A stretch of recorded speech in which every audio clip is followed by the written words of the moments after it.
In an unprecedented time, with coronavirus rapidly increasing in cases worldwide, many governments have turned to social distancing restrictions to slow the spread.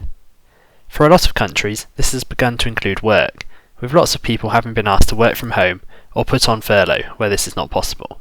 The idea of social distancing is not a new one, with many examples over history, such as during the Black Plague, where cities such as Ragusa, modern-day Dubrovnik, required mandatory quarantine of all ships and trading caravans.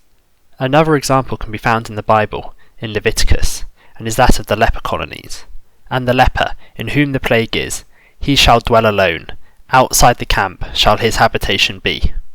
Today, however, not everyone agrees with its use, from the individual ignoring lockdown rules to full-blown protests in the USA.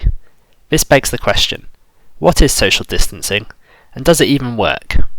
Social distancing is in effect what it says on the tin, the act of avoiding other people where possible. So for example, not going to large venues with lots of people in proximity, such as a sporting event. Social distancing is most often applied when the disease can be spread by droplet contact, through coughing or sneezing. That is, the germs can spread in a longer distance.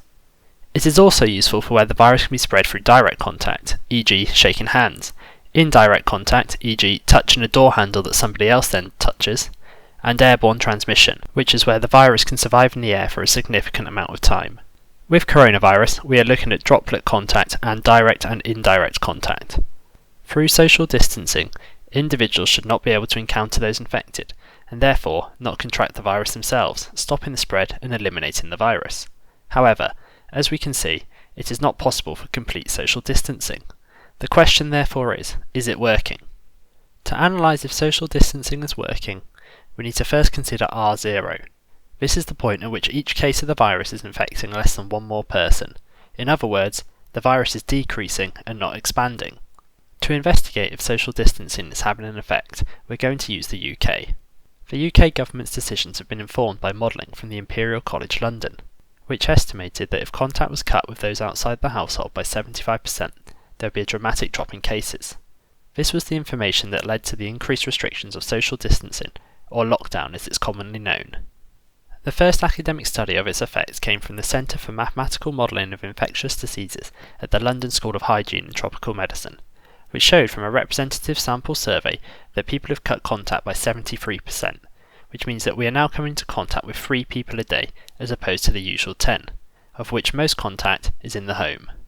This suggests a high level of abiding by the rules within the UK, and scientists think this survey suggests that the drop below R0 has occurred, indicating the virus is dying out within the UK.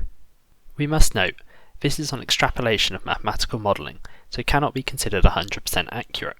Combined with the recent decrease in cases in the UK, this would however suggest social distancing is working. Whilst this is positive news, this information does not give any indication on how long social distancing will need to continue. To further back this information, similar results have been found from other countries that implemented social distancing policies, with China having lifted these in Wuhan, the epicentre of the virus, and the hardest hit countries in Europe, such as Italy and Spain, starting to lift restrictions. To conclude, the evidence would suggest that social distancing is working and should be followed. With the greater the number of individuals who follow this advice, the quicker the virus will be eliminated and normality return. Thank you for watching. I hope you enjoyed and that this evidence will help encourage you to follow the social distancing rules in place where you live. If you have got this far, please consider subscribing and leaving a like. I am also always looking to improve and would appreciate any constructive criticism for me to work on.